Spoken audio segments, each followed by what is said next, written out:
Je m'appelle Marcus, je fais le métier du bonheur, je suis payé pour jouer, hein, je suis testeur de jeux vidéo depuis fort longtemps puisque j'ai commencé ma carrière en 1989 carrément, donc au XXe siècle, même pas au XXIe siècle. J'ai travaillé pour des magazines de la presse spécialisés au départ, comme Console Plus, Tilt, Micro News, Player One. Et ensuite, je suis passé à la télé sur des émissions comme Micro Kids sur France 3, Cyberflash sur Canal+. Puis on a créé C2 Points qui est devenu Game One, sur laquelle j'ai animé une émission qui s'appelait Level One, plus d'autres émissions. Voilà, et puis aujourd'hui je continue, je suis devenu une sorte de mercenaire du jeu vidéo, puisque je travaille à la fois pour Game One, avec une émission qui s'appelle Retro Game One et qui raconte toute l'histoire des jeux vidéo, pour Jeux Actu, où j'ai des coups de cœur, où je parle un peu de tout ce que je veux chaque mois, pour Micromania, où je choisis mes 4 jeux préférés tous les mois et je fais une petite vidéo qui est diffusée dans tous les magasins en France, et puis pour No Life, ma petite chaîne préférée, qui est la petite dernière, dans laquelle je fais une émission qui s'appelle Chez Marcus, où je teste un jeu dans les conditions du direct pendant 20 minutes. Voilà, j'en fais des choses. Ça a été un peu un hasard, hein. Game One m'a demandé de participer au tournage de la fabuleuse histoire des jeux vidéo, qui est racontée par Laurent Deutsch. Et j'ai eu le plaisir de rencontrer à cette occasion Philippe Ulrich, créateur de jeux mythiques comme Captain Blood. Voilà, et on a fait ensemble on s'est retrouvé dans les locaux d'Emo5 qui rassemblent un peu toutes les consoles depuis le début de l'histoire des jeux vidéo. Et on a papoté, on s'est raconté un peu notre histoire du jeu vidéo tous les deux. Et ces petites séquences ont servi de fil rouge en fait à la fabuleuse histoire des jeux vidéo. Donc c'est juste un truc auquel j'ai participé. Je suis pas du tout à l'initiative de ça, j'ai juste participé. Je suis très content du résultat, parce que c'est une belle histoire du jeu vidéo, c'est très agréable à voir, très très bien.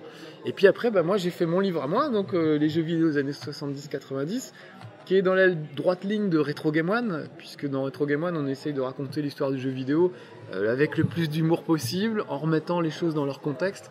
Par exemple, si on est en 89, c'est la chute du mur de Berlin, pendant que les Allemands détruisent leur fameux mur, nous on détruit des murs de briques en jouant à Arkanoid, Kryptoneg, c'est la grande mode des casse-briques en 89.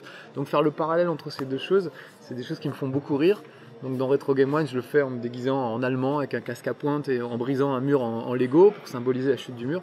Parce qu'on n'a pas les moyens d'acheter des archives à l'INA, à Game One, donc on s'est dit on va se débrouiller comme ça et ce sera bien plus drôle. Donc voilà, donc j'essaie de retrouver pour le livre ce qu'on fait dans Retro Game One, c'est-à-dire un tiers d'histoire vraiment du jeu vidéo, un tiers d'histoire normale et un bon tiers de déconnade et de vannes pourries et de costumes ridicules autour.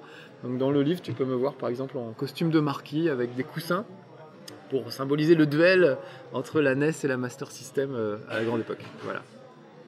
Alors ça fait longtemps que ça me trottait dans la tête l'idée de faire un livre sur l'histoire des jeux vidéo. J'ai travaillé avec Philippe Kiefer, qui est le co-auteur du livre, qui est producteur d'émissions. Il produit une émission qui s'appelait Ubik sur France 5 à laquelle j'ai participé. C'était une émission culturelle où on parlait de cinéma, de livres, de BD et aussi de jeux vidéo. C'était la première fois que sur une chaîne culturelle comme France 5, on mettait le jeu vidéo, on intégrait le jeu vidéo dans la culture. Donc je travaille depuis longtemps avec Philippe. Ensemble, on démarche chaque année les producteurs, enfin les directeurs de chaînes comme TF1, France 2, France 3, pour essayer de mettre au point une émission de jeux vidéo sur ces grandes chaînes, parce qu'il n'y en a pas. Chaque année on échoue, mais on recommence chaque année. Et à force de se fréquenter avec Philippe, Philippe m'a dit mais pourquoi tu n'écris pas l'histoire des jeux vidéo? Pourquoi tu fais pas un livre sur tout ce que tu connais, puisque tu as connu tout depuis le début, depuis Pong, pourquoi tu racontes pas tout ça? Et je dis j'ai pas le temps, comme j'expliquais, je suis un mercenaire du jeu vidéo, je travaille pour plein de gens et j'ai pas le temps.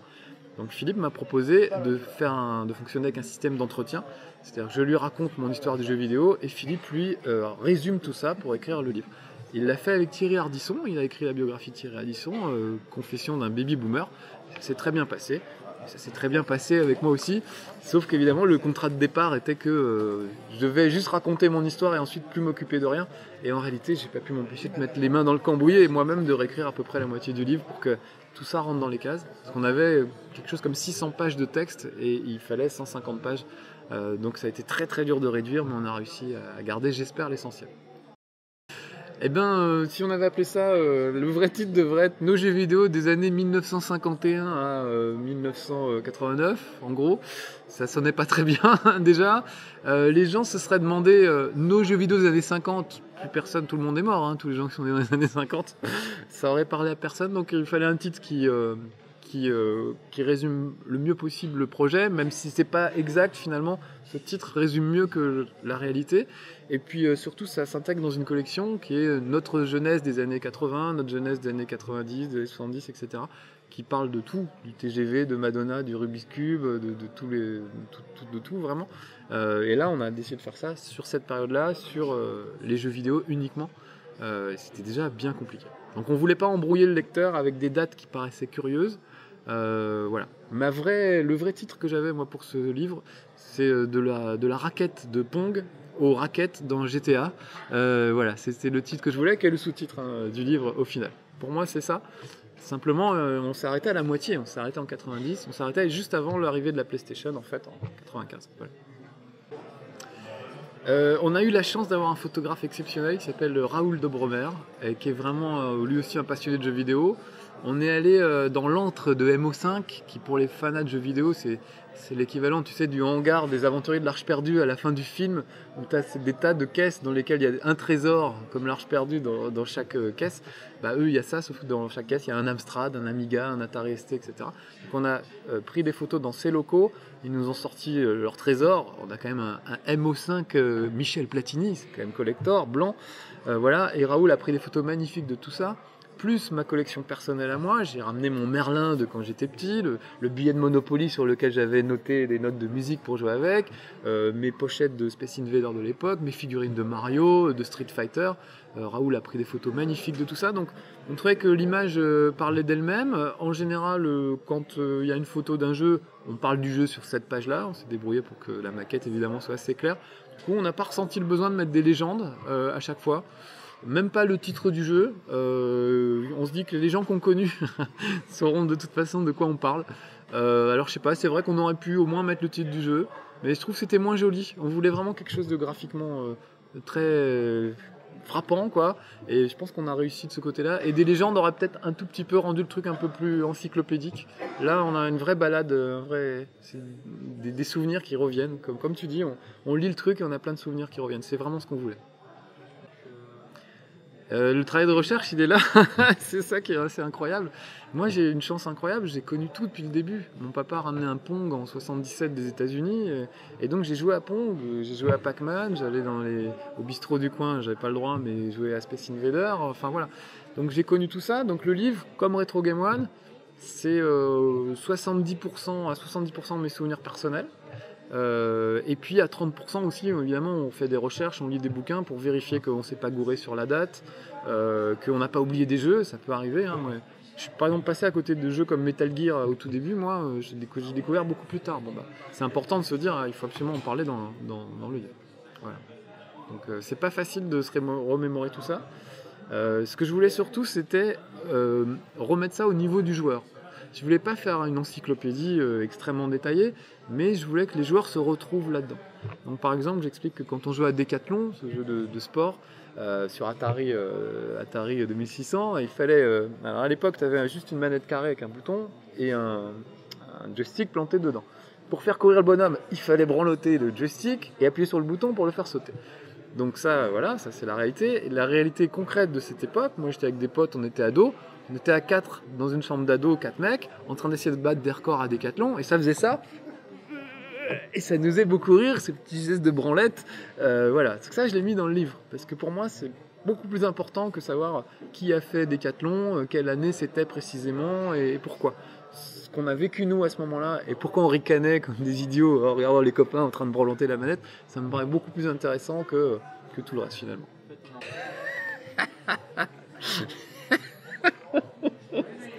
Ah, c'est marrant que tu aies vu ça.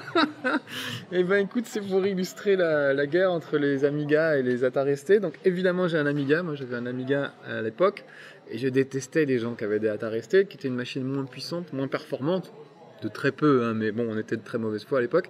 Et comme je suis toujours de mauvaise foi 20 ou 30 ans après, quand on a fait la photo, j'ai pris un gros flingue et j'ai donné au gars qui symbolise l'Atari un tout petit flingue pour montrer que les gars qui avaient un Atari en avaient une toute petite. Donc c'est vraiment le sale truc macho et ridicule, mais voilà. C'est le genre de petite plaisanterie qu'on a fait sur la séance de photos et je suis très content que tu l'aies vu. Bah, c'est vrai que c'est le problème quand tu es mercenaire du jeu vidéo, c'est que tu travailles pour plein de gens et donc tu travailles tout le temps. Donc j'explique toujours aux gens que ma vie est un numéro éternel de trapèze volant, c'est-à-dire je suis sur le trapèze Game One, je fais les rétro Game One, dès que c'est fini, hop, je lâche ce trapèze pour attraper le trapèze No Life, je prépare des chez Marcus et je les tourne, ensuite je lâche le trapèze No Life pour attraper le trapèze Micromania, j'écris mes textes pour Micromania et je les tourne, ensuite je lâche le trapèze Micromania pour attraper celui de Jeux Actu où j'écris un Marcus Sadi et je tourne. Et une fois que j'ai lâché le trapèze Marcus Actu, j'attrape le trapèze du bouquin. Et une fois que le trapèze du bouquin est lâché, je reviens, parce qu'il s'est passé un mois entre temps, au tout premier trapèze qui était Game One par exemple. Résultat des courses, ça ne s'arrête jamais. Même pas le week-end, puisque là je suis au Toulouse Game Show et pratiquement tous les week-ends maintenant il y a des conventions de jeux vidéo. Je suis en dédicace pour le bouquin, au Grand Palais, à la Fnac, partout, à Strasbourg. Donc ouais, ça s'arrête jamais. Je sais pas comment je fais, là je t'avouerai que j'étais au bout du rouleau, ça fait 2 mois et demi que j'ai pas arrêté vraiment, donc il est temps que je me repose un peu. Là je pense que je suis arrivé au bout des limites humaines que je pouvais atteindre, mais tout est tellement passionnant que je peux pas dire alors bah non je vais pas tourner de chez Marcus ce mois-ci ou non je vais pas finir ce bouquin ou voilà. Donc je l'ai bien cherché et je m'en plains pas du tout. Tout à fait. Alors il y a toujours 1000 projets et puis tu sais jamais lequel va se concrétiser vraiment. On se croise de plus en plus avec le joueur du grenier, c'est quelqu'un que j'apprécie beaucoup. C'est sûr qu'il viendra dans un chez Marcus, un de ces quatre. J'irai sûrement, on fera un crossover, j'irai jouer chez lui aussi. On n'a pas de projet concret ensemble, des missions ou de choses comme ça. Mais ça peut arriver. Et un truc qui m'aiderait bien, moi, pour essayer de vivre un peu mieux tout ça et de comment dire, de faire des choses moins fatigantes, ce serait de synthétiser tout ça une bonne fois pour toutes, de me mettre sur une seule chaîne et de fédérer un peu des jeunes talents comme le joueur du grenier, comme d'autres gars qui travaillent sur internet pour le moment, qui ne sont pas diffusés forcément sur des grandes chaînes et qui mériteraient de l'être. Donc peut-être le plus beau projet que je pourrais avoir serait de créer carrément ma chaîne à moi, Marcus TV, où je ferais mes émissions à moi et où je ferais travailler plein de gens que j'aime bien, que j'ai repérés sur le net. Il y a des petits gars qui font un truc qui s'appelle Arrête où mon geek va tirer, que je trouve très drôle, où ils racontent de manière très rigolote des gros trucs de la culture geek. Le dernier qu'ils ont fait, c'est sur l'Exorciste, ils ont fait Massacre à la tronçonneuse, voilà. Bah voilà, des petits gars comme ça, moi j'ai envie de les voir à l'antenne. Si un jour j'arrive à les mettre à l'antenne, je serais content. Je crois que ça fait 4 ans que je viens au Toulouse Game Show, c'est toujours un plaisir, on est vraiment super bien accueillis, aussi bien par les organisateurs que par les gens qui viennent visiter. C'est vraiment, on sent qu'il y a une ambiance incroyable ici à Toulouse. C'est le Noël des geeks, quoi. Vraiment, c'est un moment festif dans l'année où tout le monde se retrouve, où tu as plein de gens costumés qui sont là, qui sont heureux de venir faire la fête ensemble. Donc chaque année, on a fait soit des chez Marcus qu'on a tourné en direct sur scène. L'année dernière, par exemple, c'était fabuleux. On a fait danser tout le TGS. Tout le monde était debout. Il n'y avait pas une personne qui était assise. On dansait tous ensemble sur Michael Jackson. Je suis pas sûr de pouvoir réussir à faire ça à Paris et d'avoir la salle entière qui bouge sans pas un mec assis, quoi. Donc vraiment, le Toulouse Game Show, pour moi, c'est un petit récré chaque année. Même si c'est fatigant un peu physiquement parce que faut faire le voyage et puis je suis sur ce stand de 9h à 19h en train de faire des dédicaces sans arrêt et ça ne s'arrête jamais. Il y a vraiment, je sais pas d'où ils sortent, c'est comme des lemmings, il y en a partout et vraiment on est obligé de couper les files d'attente. Les gens attendent parfois 3 heures pour me voir, ce qui est incompréhensible pour moi, mais bon, c'est comme ça. Et on n'arrive pas à faire des dédicaces pour tout le monde. Donc c'est vraiment un succès incroyable. Et puis surtout une gentillesse, voilà. Je me mange des tonnes de gentillesse tout au long de la journée et ça fait plaisir chaque année. C'est une cure de bonne humeur qui fait du bien au moral. Voilà.